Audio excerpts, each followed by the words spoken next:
Welcome to USA Global TV and Radio, where our mission is to provide education, entertainment, hope, and inspiration. USA Global TV and Radio connects you with experts and audiences all around the world every single day to help you succeed in business and to live a richer life. Visit us at usaglobaltv.com to learn about career and life-changing training and mentoring programs like the Listening Mentor. Subscribe to our newsletter to stay informed about our special programs and offers. Discover how you can become a guest on one of our shows or a host or producer of a USA Global TV and Radio show of your very own. That's USA Global TV and Radio, where the doctor is always in.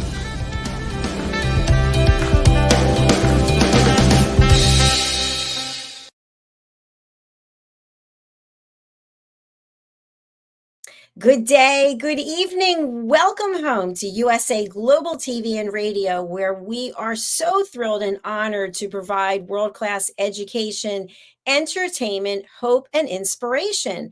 I'm Dr. Jacalyn Kerbeck, and today's show is the United Kingdom News and Culture. It's episode 118 already. I can't believe it. I want to say hello to our loyal followers on YouTube, Facebook, LinkedIn, Instagram, and Twitter, and also to our new followers who are joining us on Roku Worldwide, as well as Amazon Fire. I'm not alone here for the show today, although we have a small group. There are two of us. Simon MacDonald is out on assignment, and DIANN FLOYD has the day off. I am joined by the superstar, the absolutely glorious, glamorous, beautiful Helena Chard, who is our expert correspondent from the United Kingdom. She is an expert when it comes to all things about the royal family. She also is a well-being advocate, and she's a company director. She's an entrepreneur, and she is a phenomenal photographer. Let's welcome her to the show. Hi, Helena. It's me. Thank you, Jacalyn. What an intro. Hiya, so good to see you. I raced here. I'm here. Fabulous. I know. Every week I know you're racing to get back, and I'm so glad when you make it. I see those photographs come over. I'm like, yes, she's going to be joining us. Fantastic. I know. Just us today. Everyone's out and about. Everyone is out and about it. And before we get into the news, I just wanted to ask you, because you have other shows that you do as well. And I wondered if you might be able to share with our audience something about them and where people could watch them. So I obviously I'm a specialist in the royal family, as you said, and I'm a royal photographer. So I work with various broadcast platforms. So here, well, basically international. And I speak with various platforms about what's going on. People want to know what's happening with our wonderful royal family. So a lot of it's on YouTube, I would say. But I also It's the Royally Rich Lifestyle Show that I present with Ian Pelham-Turner, who we have on from time to time, or we may be having back on from time to time. We do that show, and that I know that you also put the show out, Dr. Jacalyn, which is great, and it's on E360, and it goes out European wise. I don't actually know all the platforms, which is a bit naughty, I know, but it does go out to various places. And yes, I spend my time really doing all this work, which is really fantastic. And now and then I do photography, which is actually coming back, which is lovely. I've not done it so much for a while, but there are lots of events coming up. The summer calendar for the Royals is huge, so I'm looking forward to getting out and about, because it's always such good fun when the sun's shining, and everyone's smiling and happy and catching these wonderful shots. For various, I've got various clients that I work with, and yes, so I look forward to that. I do a lot. You certainly do. You are multifaceted and multi-talented. So, Helena, something I wanted to ask you. We've read here, at least I've read, that the king is out and about, I believe, making appearances. And I've also read that Harry and Meghan, I think they founded a charity. I'm using this air quotes because I don't want to misspeak. And something's happened in reference to the charity. So anything that you can share about these two things? Well, so King Charles is doing really well. I mean, we heard a while ago from Queen Camilla, who was trying to keep him sane, I think, and make sure he ate and drank well and was sensible, because he is a workaholic and he loves, as we know, getting out and meeting all the people and being king. And of course, he's waited a long time for it. So he's being careful, but he's out and about now. He's been given not the all clear, but he's able to now be out and about, especially as the weather's better, etc. So he's obviously doing well. He's had his first official garden party, and that was, I think, it was about 8,000 people.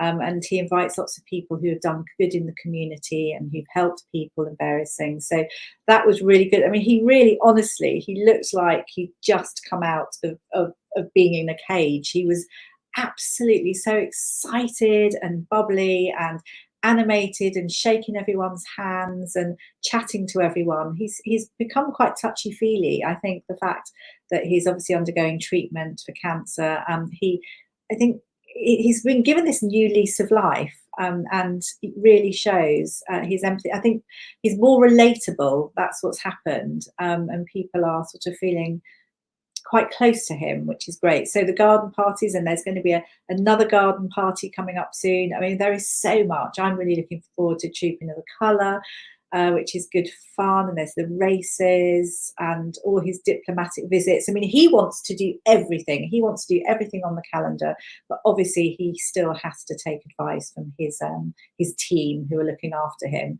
But it's great that he can get out there. And I know that, I think you just mentioned about Meghan and Harry and their charity. So it's the Archewell Foundation, I think you're thinking of, and we heard that the status for the charity is that it was delinquent, and that's normally if you've done something wrong, because obviously it's quite, these charities are quite rigorous. You know, the things that you have to do to keep up. You have to make sure you file things, make sure you pay things. And I think it must have been an annual report and also the renewal fee that they didn't pay. So obviously after their trip, they got back to hear that the status was delinquent. So obviously they couldn't do anything with that charity. It's now fully compliant, and apparently it's standing well. It's good standing, I think they said. But they said it wasn't their fault and various things. But, you know, when you have charities, you have to be so careful.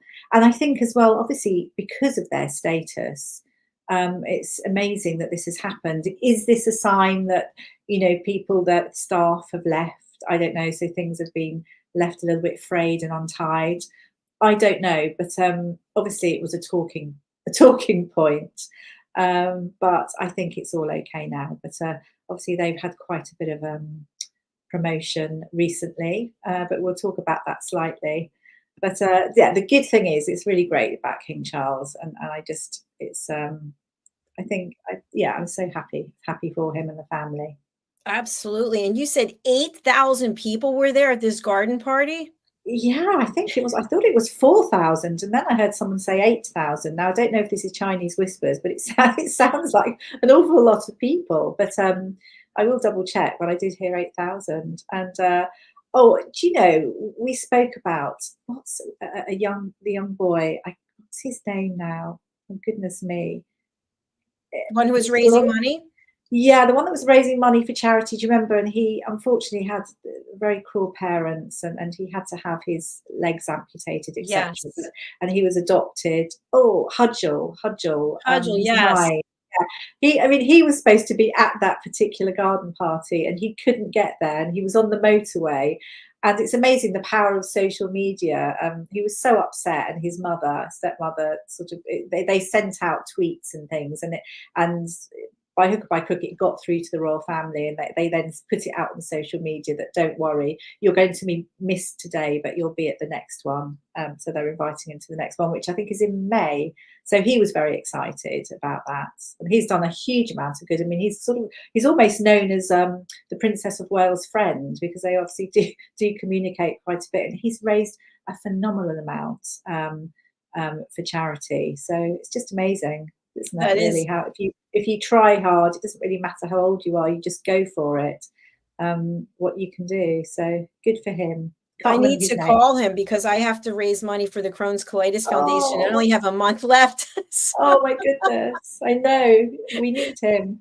There really is.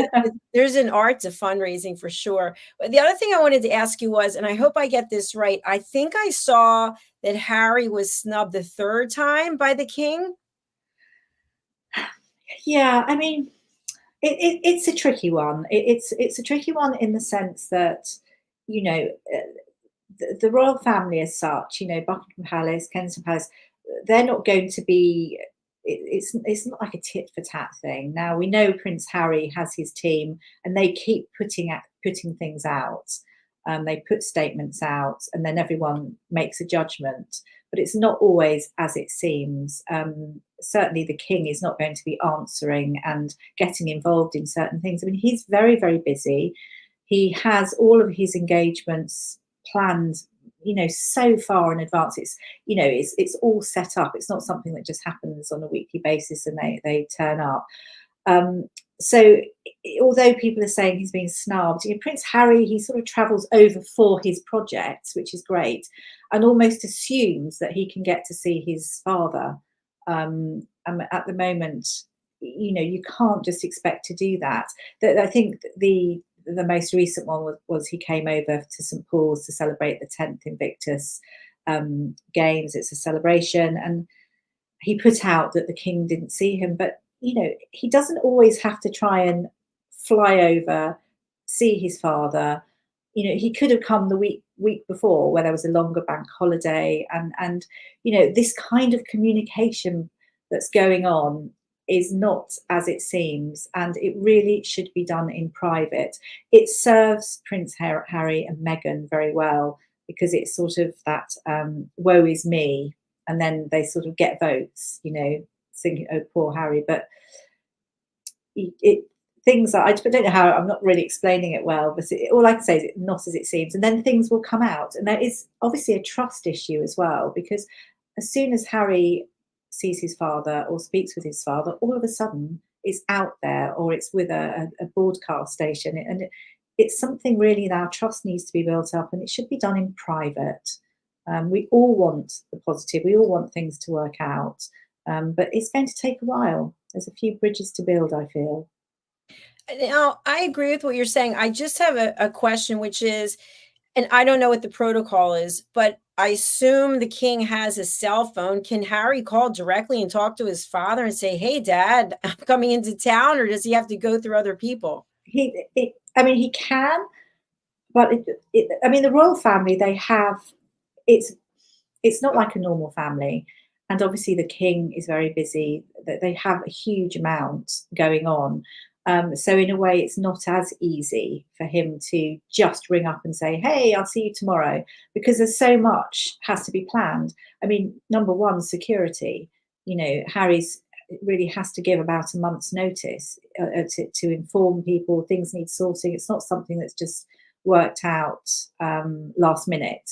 So it's all, it's not like a normal family. There is so much to plan, but obviously it can come together. It could come together, and it shouldn't always be a sort of broadcast. It shouldn't be out there for everyone to know. This is something now that's a private thing that they need to sort, is what I think. Yeah, absolutely. That makes a lot of sense. I just was thinking that if he just wanted to have a conversation with his dad and say, hey, I kind of like to clear the air, is that something does that have to be scheduled, or? I think it probably would need to be scheduled, simply because also King Charles is undergoing treatment. So although he's out there doing his work and he wants to do, he still gets tired. He's still affected, and obviously it's about his well-being while he's not well. So it's a tricky one, isn't it? It has to be balanced, but of course it could be sorted. It could be sorted, absolutely. And I just feel that this victim, unfortunately, Harry and Meghan have this way that it's always victimhood, which is not good. And I think things need to be spun around. I mean, my feeling is they're trying to win over Hollywood completely. Mm-hmm. So they're doing everything, and they're using their royal platform in order to do it. But we know what life's about, and people are people, and you do have to build bridges. You just can't expect. It's funny, isn't it? What I find weird is everyone have different personalities. But as I see it, Harry and Meghan very much love the limelight, very much about themselves, and not. The royal family are about serving. It's about helping people, etc. Harry and Meghan, as I see it, yes, they are perceived to be wanting to help, etc. But it's very much about helping themselves, and about their platform, and as I say, wanting to Hollywood to love them. So they're doing everything they can to work towards that, is my feeling. They seem to like power, and obviously to keep a platform. And they obviously understand that in order to achieve, I think, what they want, they have to keep that element of royal. Yeah, it's a tricky one, isn't it? We all want what's good, but I think it's because the royal side, they can't really say anything. That's protocol. So and Harry, and obviously his PR team, etc., Harry and Meghan, they can put out whatever they want, and they have been found to have not really have told whole truths in the past. So who knows? It normally takes a while, and then things come to light. It is interesting, though, and obviously I'm not in Hollywood to speak about it, but from what you read, a lot of those relationships they're very tenuous. They're here one day and gone the next. Now, I do know that certain Hollywood actors, from what I read, that they've been friends for years. They were friends before they were in Hollywood. But I think trying to be in the limelight all the time and then hold the relationship with the family across the pond, I don't know. I don't know if you can have both. It's hard, isn't it? I mean, I personally can't sit, and I think remembering that Harry and Meghan sort of literally ran away, really, didn't they? And they said they didn't want this. They didn't want the attention. They didn't want, the I don't know, the cameras and the flashes and actually what they're trying to achieve is a hell of a lot bigger than they had really in the UK. And they want to be seen, without a doubt. That's quite obvious. Absolutely. They want to be in the limelight for sure. They absolutely do, without a doubt. And they're good. They are good at what they do. That's why, in a way, if things were worked out and it was done correctly, when I say correctly, there has to be protocol that you keep to. It could work, because obviously Meghan, it comes from an acting background and can turn it on. And Harry is outgoing and vivacious and enjoys people as well. And that all, in a sense, is a good package, but it has to be used for good, doesn't it? That's what I think. I agree with you. Well, thanks for discussing those topics with me. I know there's other news that you want to Yeah, present there's other today. bits and pieces, and Yeah. I'm sure there'll be bits and pieces that so you know, and the royal, goodness me, there's loads of things. There's controversy, there's lots of arts and paintings, and there's lots of honours that have been given out. There's the Duchy of Cornwall and lots of things happening there, and housing. I mean, there is so much. There is so much going on, but everyone I think is trying their best. But I think I'm going to start with, and this is sort of really the story of the day in a sense. And I do like anything that creates a conversation. It's a very well. It's obviously journalism, isn't it? And you when you've got something that everyone has their views on. And has different viewpoints as well. I find it really quite exciting. So I'm going to start with King Charles, lovely King Charles. He has just unveiled the first completed portrait of himself since the coronation. Now it's very big, and it's something like, and this is approximate. It's something like, gosh, it's almost like 9 foot by 7 foot or something like that. So it's a big old, yes, there we are. Now there we are. This is in the Blue Drawing Room in Buckingham Palace, and it's by renowned artist Jonathan Yeo. This was commissioned actually in 2020 to celebrate the Prince of Wales, 50 years as a member of the Drapers Company. He is there. He sat for Jonathan I think about 4 times.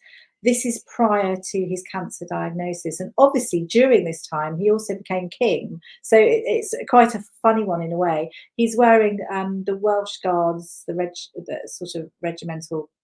I think he's been colonel in the Guards since 1975. So it's the Welsh Guards.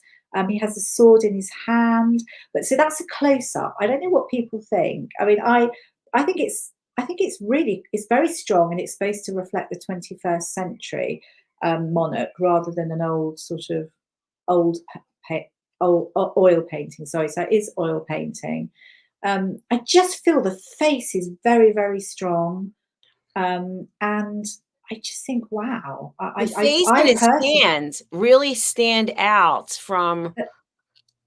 they do. So it's oil painting. It's huge, and I don't know if you could see, but on his right shoulder, there's actually a butterfly that's there, and that's to add a little bit of the outdoors and the things that Charles likes, but not just that. That's the butterfly that's really quite almost extinct. But it's also supposed to be almost like metamorphosis. So it was prince to king. So what do you call it? Metamorphosis. That makes Yeah, sense, doesn't it? metamorphosis. Yeah, How long did yeah. it take to paint this? Do you know? I have no idea, but I think it took quite a while because he kept changing it, and he had 4 sittings. But so I think it was 2020 that this was commissioned. So, and it's only now Amazing. that it's been opened, and it's quite funny. I mean, he's quite self-deprecating, King Charles, and I think when he opened it, he took this great big black thing off of it and looked at it. I don't think he could quite believe it. He was quite astounded. But it's so many people are horrified by it. Actually, they think it's awful. They can't believe Really? it. Yeah, and I actually think, I don't know. I think it's quite good. I think lots of people have likened it to almost like the king burning in hell and madness. I mean, I would say Phoenix Rising, if that I was want to the look king. at it again. Yeah, it's interesting because it's red and orange and black. And then That's notice that the uniform is you can't see the colors of the uniform because of the red and yeah. yeah, it's interesting, isn't it? So it's really supposed to be indicative of the colour of the uniform, and that's why he did that sort of red Okay. all over. Look at But the I think face. it's It's so really well wow, done. Look at it. Just isn't it? it really is. And it was I done by one see person? strength. Just Yep, one. it's Yeah. done by him, and he was. I think GQ magazine, they voted him the best artist, the best portrait artist, best artist. I think in 2018. Hmm. Yeah, he's really well. He's had some beautiful pictures. I mean, I think the best. I haven't got them to show you, but the best was the late Prince Philip. A really fabulous portrait, and he's done Queen Camilla. So he's done loads of different people, even David Attenborough. But he's just a really great portrait artist. So yeah, so I love things. I love art, and I want to be able to see it. And I don't know where it is going to be shown somewhere where we can just go and see it before it's in its main place. But there you go, reflecting the 21st century monarch. I think that's pretty lovely. And also, just to say as well, and I sort of talked about it a little while. So moving more, as in moving, is really great for our mental health, and that's actually the theme of Mental Health Awareness Week that we're in at the moment, so 13th to the 19th of May. And since 2001, the Mental Health Foundation here leads this week, and it's obviously well known that regular physical activity sort of improves our mental health and releases those endorphins, and it also helps with sleep and various things like that. But the hashtag at the moment for this week is Moments for Movement, Mental Health Awareness Week. And to remember as well that Heads Together, which was formed in 2016, is a campaign encouraging people to have important conversations about mental health. And that was set up by the Prince and Princess of Wales. So it's always good to say that. And obviously, not Princess Catherine at the moment, and we obviously wish her well, but Prince William has been travelling around and speaking to school children about mental health. So it's always great to keep speaking. And I always say this, I worked on a mental health show, Wellbeing show, and this was, gosh, a long time ago now, but gosh, 10 years or something. But, at that time, no one was talking about mental health wellness. And it was really such a stigmatized thing. I mean, now we're a lot more open because everyone talks about it. So just goes to show it's always good to talk about it. But moving on from that as well, the Prince of Wales has visited, he is now the Duchy of Cornwall.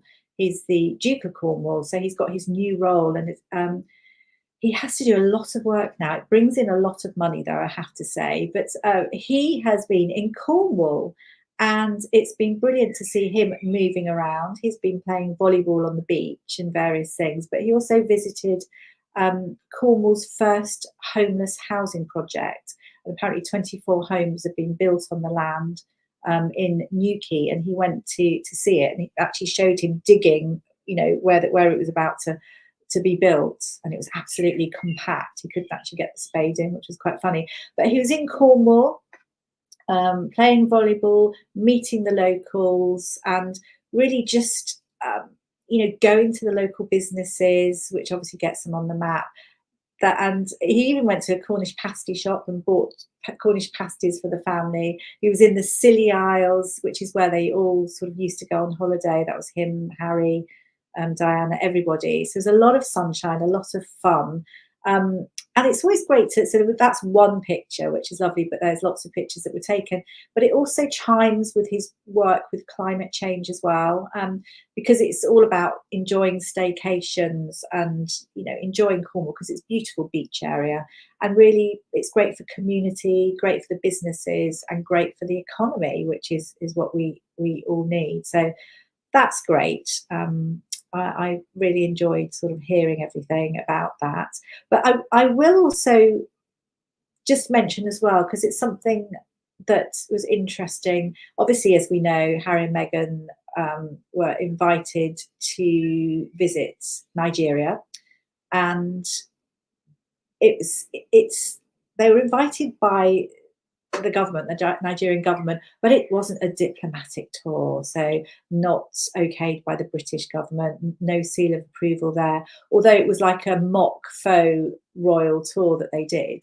But the reason why I just wanted to bring that up is because the good thing about it is the mental health wellness element that rings through it. So it was very much, they visited schools, the whole inference of it's okay not to be okay, and how to deal with your feelings was there. Obviously, the Invictus Games, everyone loves the Invictus Games. That's a sort of something that Prince Harry does very well. It's a great press moment for them, and obviously the Invictus Games, as we were talking about just now, it elevates them in the world of philanthropy. So they've taken the opportunity, the PR opportunity, because they need to keep their royal platform. And it's something I think that they realise now, and obviously everyone sees it as well. But interesting just to see. I mean, it's not been long enough since, but I'm interested to see like a true royal tour as compared to their ones, what the comparisons are. But within that, you know, there are some gems as well, and just interesting. I mean, Nigeria it's a very different place, and I think they've got something like 230,000 serving in the military, and the unusual thing is 30% are women. Elsewhere, it's 17% in the world. So there is a very big difference. And another reason as well for that meeting, you know, in Nigeria is they are looking at being hosts, I think, of the Invictus Games in something like 2029. And they were at the last ones in Düsseldorf. So all very interesting. And I think I will move on to King Charles. He has unveiled the first. No. We've already talked about that, haven't we? I think I'm going to move on to King Charles and the giving the Prince of Wales a new title. I'm trying to think now. Where are we, Jacalyn, with pictures? We're up to Colonel-in-Chief of the Army. Okie dokie. Yes, thank you. So King Charles, this is something as well. And this did also cause controversy. I have to say, there's just been so many different things. I'll mention why in a second. But so King Charles handed over the role of Colonel-in-Chief of the Army Air Corps to the Prince of Wales. Now, this is a military title, a prestigious military title. King Charles has had it for 32 years, but he was given it as the Prince of Wales, and obviously now he's passed it on to the Prince of Wales, his son. He was tinged with a little bit of sadness as he handed the role over to him, but it was sort of almost a bit jokingly, you know, that the regiment's going to be really well looked after by Prince William. Prince William, because he's such a good pilot. So they're in safe hands. And Prince William, he's been part of the Royal Navy's search and rescue. He was a pilot with them, and he also served with the East Anglian Ambulance Service. So he's absolutely capable beyond belief. In fact, it was a ceremonial role, and he took a capability Apache helicopter test where, you know, obviously he had to prove that he could fly, etc. But the controversy here is that it is actually Harry's former helicopter unit, because when he served in Afghanistan, etc. But, you know, everyone's saying, oh, you know, it's really bad, and, you know, how could they have, you know, he have given it to Prince? But, you know, Harry's not a working member of the royal family now. I just wish that people would stop sort of harping on about it. It is just one of those things, and I'm sure if things could be sorted out somehow, things could change. But for the moment, that is what Prince William has, and it was a great moment. And obviously there was photographs and, you know, lots of laughter, and there we are. That's handing over. Unfortunately, I couldn't find one because they were smiling and they were very happy, but they looked sort of quite dour there, not the best in a sense. But yeah, so great to see as well King Charles out, and that was in Hampshire. That's where that took place, in Hampshire. How tall is the king? He's quite short. He's about 5'9" or something, as compared to 6'3", you know. Yeah, I think 6'3", 6'2". I can't remember. Both Harry and William are obviously a lot taller. It's when you used to see King Charles with the late Princess Diana as well. You could see that her height. Obviously, she was quite tall as well. But he's fairly short. Yeah, definitely in the Crown, in the Crown series, she looked very tall. I mean, how tall was she? 6 foot, 6'1"? No, she wasn't anything like that. I think she was about 5'10" or something like that, which I think is still tall for a lady. Tall. I'm 5'3". I wish.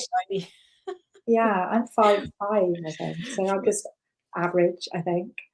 Absolutely. But yeah, so really, it's so lovely with King Charles. So that was that, and just him and the garden parties and various things. But I think also it was lovely for him doing his first investiture ceremony. I think that's King Charles' first investiture ceremony since his diagnosis, and this was yesterday, I believe, where he greeted 52 recipients at Windsor Castle. And again, he was just so happy to be giving these awards out.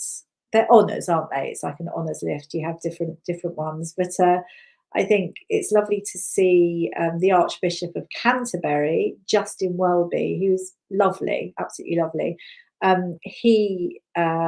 He's been made, now let me see if I get this right, the GCVO, which is the Knight Grand Cross of the Victorian Order.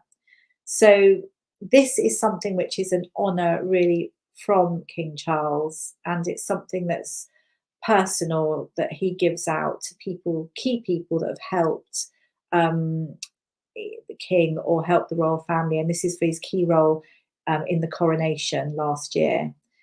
So he gave him his gift, and he was so lovely. He was just saying how moved he was. This is the Archbishop when he was helping with the coronation. And the funny story about him as well, he was the one that had these anxiety dreams for weeks prior to the coronation, because and every night he'd go to bed and he'd lose the actual crown. And he couldn't remember where he'd put it, and he'd go through, is it Kensington Palace, Windsor, where was he? Just was, you can imagine. I don't know if you have those anxiety dreams sometimes, completely irrational, but it went on for weeks and weeks. In fact, the funny thing about him as well is that he recently has found out that his father is not actually who he thought his father was, and it happened to be, was it someone who was Churchill's right-hand man. He's just found out recently, and he's been left this huge, his mother passed away not so long ago, and he was left a huge amount of money as well, millions, which was quite unexpected. I wish I had a photograph to show you, but I will show at one point. So, I mean, how it is, you just know it's his father. I mean, they were absolutely doppelgangers, really just like him, Justin Welby. But also, he gave out lots more honours. But we have somebody called Jilly Cooper here in the UK. I don't know, you may know her. She's known for her writing, but it's all these steamy, saucy, sexy books that she writes. And she's really known for them. And she's 87 now, and she still is writing and still cheering people up. But she also received a damehood yesterday. And true to form, she said, what did she say? She said something like it was orgasmic to receive that honour, which is so typical of her. I don't know if you know her in the States. Do you know Jilly Cooper at all? Yes. You do. But I mean, she was absolutely astounded, and it was all extraordinary. But for her to say it was orgasmic, it was just, oh, how typical. So, so lots of awards have been given out as well. But gosh, there's been so much going on. I do have a question about that, about sainthood or damehood. How long does that last? The rest of your life? Yeah, I think once you're given it, you're given it. And there's all the different honours you can get. And I have to say, off the top of my head at the moment, I need to recap. There's OBEs, and oh goodness, it goes on. And then you've got, I can't remember them all. I won't go into it now, but there are lots of different honours that you can receive, and lots of people. Do you get nominated for them, or you do? Yes, you get nominated. So you have to be put forward, and I think it's not just by one person; it's a few people, because you've obviously done good in the community, or you could be topping your game as an actress, or it could be anything. Obviously, with Jilly Cooper, so her books, isn't it? I've not read one of those books. Oh, good. I haven't read any of them. I don't know if you have, but I hear they're very saucy and passionate. Did you say you'd read some? Yes, no, but so I had a question before that. We've had a number of people who've been on this platform, and they have a designation, and I hope I get it right. I think it's MBE. Yes. What And is that? oh gosh, Jacalyn, do you know, I'm going to come back to you on all of Okay. those. I can't, do you know, at this moment, I can't. It's just, But it it's is it my a brain. royal designation or it's Yeah, it's given to, it is royal, but it's not the same as it, the personal sainthood? one for the king. Okay. Yeah, so but obviously it is royal, yes. But normally it's sort of Parliament is aware of it as well. So but they're great. I mean, honestly, you can't get better than that.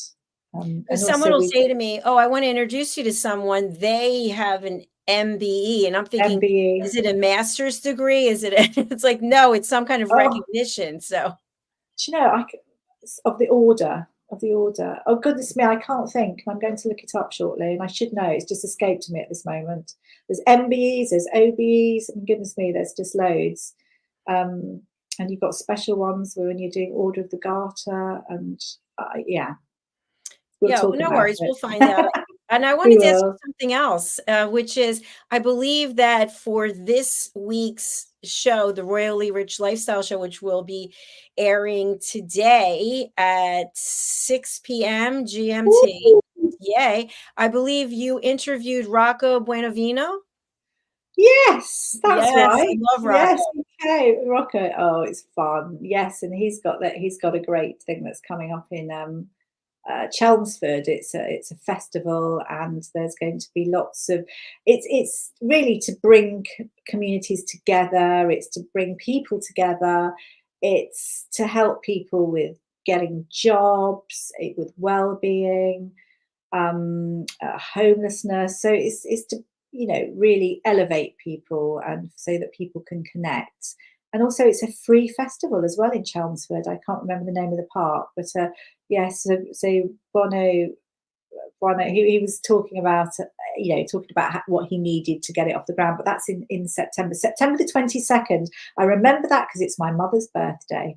I wouldn't normally remember a date like that, but yeah, no, he's fun. He's met so many different people as well. He's put on special, an evening with lots of stars, and but he's fun, and it was a great chat. But he's going to be on, so everyone must watch, and I'm sure he's going to be back as well. Fantastic. He's been on the Film and Music Show, and he recently signed up to do his own episode here. So we're looking forward to that as well. Ah, Yeah, so. that's great. That's so good. And Helena, by the way, we are finished with our time for today, which we were talking Yay! backstage. We didn't know how long we were going to Was go. it? I think we could go a full hour at least. Wow, that's amazing. Goodness me. Oh, I'm so pleased. I mean, we've had, there's so many more. Oh, Tony Hudgell, that's his name. Do you remember the young boy? Yes, Yes. the double amputee. So I just suddenly remembered his name. See, it's coming back to me, all these little bits. But it's been I great. thought you were going to say when he was on the motorway, which I love that term motorway, because here in the States, we call it, on the East Coast, it's a highway. And on the West Coast, it's a freeway, but I like motorway. I thought you were going to Motorway. say they were going to have a helicopter come in and then they were going to go and get Oh, him and take oh, him. wouldn't it be lovely? No, unfortunately not. So now he's going to be going to the other, I don't know what day, it's in May, there's another party. But he went to bed really happy, because you can imagine, he's 9 years old. He was absolutely so heartbroken not to get there. But to then see on social media that he was going to be really missed, he felt so special. That is nice. What else do you have going on, or what have you not shared today that you want our audience to know about? Oh goodness. Do you know what? I think I've shared my royal news. I mean, I'm complete. Yeah, I'm just going to share that it's really important to, if you've got family and friends, etc., just to make time for everybody.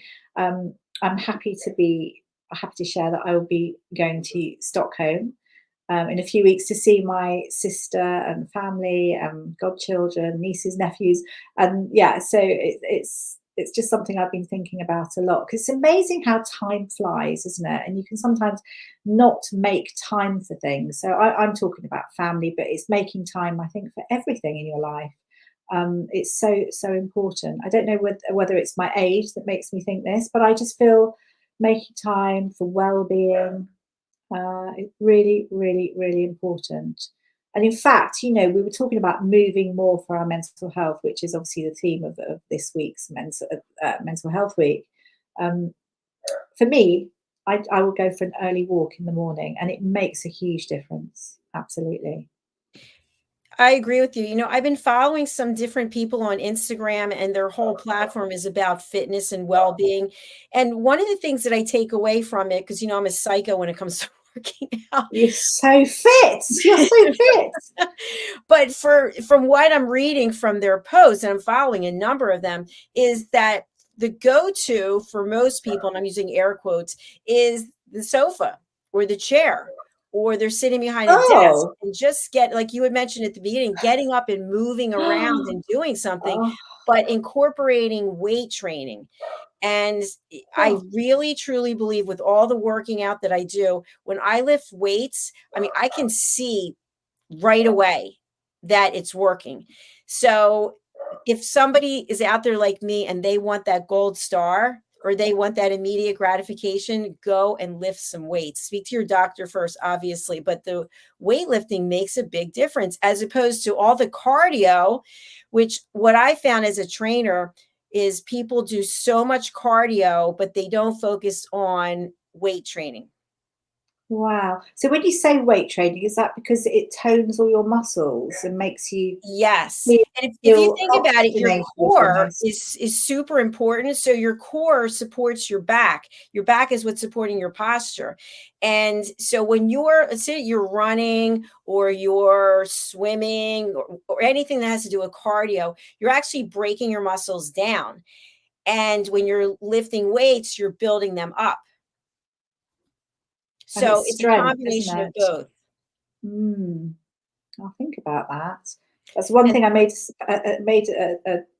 myself promise, that I will get fit, as in get strong and fit. And strong is sexy, by the way. I really believe that. And everything that I read, it's walking for 45 minutes. And the reason why I've read that the research shows that walking is so good is because the likelihood of you getting hurt is much less than you out running or doing some cardiovascular thing, especially as we get older, one misstep and that's it. So walking for 45 minutes a day, I don't know if it's 7 days a week, maybe 6 days a week, and then lifting weights 4 times a week. Very good. But walking quickly, though, sort of with vigor rather than just exactly. I like that, with vigor. Everything that you say over there sounds much better than what we say here. Oh, I don't know about that. Oh, it's been great, Jacalyn. I've really had fun. I've had fun as well. Well, our next show is coming up. It's with Ann Scotland. It's her Podcast Maestro Launch It program. So before we turn it over to her, Helena, if people want to reach out to you, follow you on social media, we've got your information here. We've got your email address. What else would you like people to know about following you? Goodness me. I mean, I am on social media. I'm very naughty when it comes to social media. I need to up my game a little bit. But you will find me under my name, Helena Chard. And I'm on Instagram as well. And you can contact me. Probably best way to contact me is probably by my email address, hcpresenter@gmail.com. But you definitely can find me and on there. And yes, I need to do more with my social media. I need to make a promise to myself on that too. It's a full-time job with social media, I'll tell you that much. It's like I create something and I've got to go to 5 Facebook pages. I've got to go to 2 Instagram pages, 3 LinkedIn pages. I mean, and you have to have a different size and form for each thing. It's goodness, it puts me to shame, because obviously you're doing it from yourself, but also business. Yes. So it's a lot, isn't it? But I do feel that Facebook, I mean, correct me if I'm wrong, I mean, it does seem, if I dip in and out, and I should really maybe try harder, but I just feel that you sort of see just odd things going on and people just chatting, but it's not necessarily focused. I don't know, is that the name of Facebook? Is that the way it is? Well, here's what I would say. I think that's accurate. We were never on Instagram because StreamYard wouldn't, I guess it was Instagram wouldn't let you stream there, but now you can. So we're streaming to Instagram right now.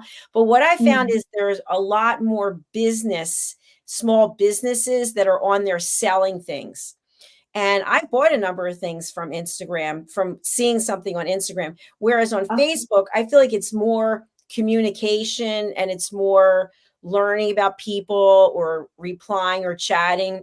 And then LinkedIn, I find, is really a professional platform where people are collaborating or networking for business. And Twitter, X, I don't use. I'm on there, but I'm not actively on there. Yeah. I think people have been put off Twitter, X, but for whatever reason. And it's all about algorithms and things as well, isn't it? And I just, yes, you have to work really hard at it. So I congratulate you, Dr. Jacalyn. Thank you. It's been quite a journey. And since I started teaching these fitness classes, I always ask the riders, the cyclists, or the people doing the other workouts, if we can follow one another. And they're on Instagram. So the younger people are typically not on Facebook. They're on Instagram. And I guess there's a whole bunch of other platforms I'm not even aware of. We're not on TikTok. I have a TikTok account for the Listening Mentor, but I'm not on there. It's not even on my phone anymore. So yes, you can't be, it's a full-time job, Helena. You wouldn't be able to be the expert in the royal family because you need so much. Anyway, thank you. I should take something away from that with that. Brilliant. Well, thank you very much. And we're going to leave now. We'll see you next week. And I believe Simon will be with us. DIANN will not. She is on holiday, but we'll look forward to getting together again. So thank you, Helena, for being here. I really appreciate it. Thank you, Dr. Jacalyn. It's been great. See you next week. Thank you. Bye, everyone. Bye-bye. USA Global TV and Radio proudly presents our partner and sponsor, Mr. Philip Sykes and the British School of Excellence. Building confidence, changing lives. And now, proudly presenting the Polished Professional.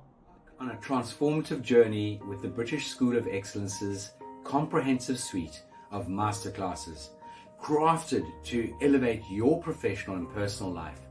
8 outstanding modules will elevate you to the next level. Module 1, Exploring Life's Purpose, delves into the depths of self-discovery, guiding you to chart your unique path to fulfillment and success. Module 2, Mastering Professional Presence and Confidence. This masterclass is a deep dive into the art of self-assurance and commanding presence, which is essential for standing out in today's competitive landscape. Module 3, Learn the Secrets of Visual Impact, how to curate a personal style that amplifies your professional brand. Module 4, Mastering Professional Etiquette and Communication Excellence, navigating the nuances of corporate interaction with grace and tact. Module 5, Elegance in Eloquence. We impart powerful techniques to captivate and persuade any audience with your oratory skills. Module 6, Unlock the potential of your emotional intelligence, EQ, and harness the ability to connect, empathize, and lead with emotional savvy. Module 7, Mastering DISC, building a gateway to understanding behavioral styles, fostering better personal and professional relationships. Module 8, Mastery in Dining Etiquette, building your confidence to perfect the subtleties of dining with finesse, enhancing your social savviness at any table. Step into the Polished Professional program where poise, elegance, and excellence aren't just taught, they're instilled for life. Join us to redefine your potential and polish your professional edge. To learn more, go to thebritishschoolofexcellence.com. The British School of Excellence are investors in people. Let us invest in you.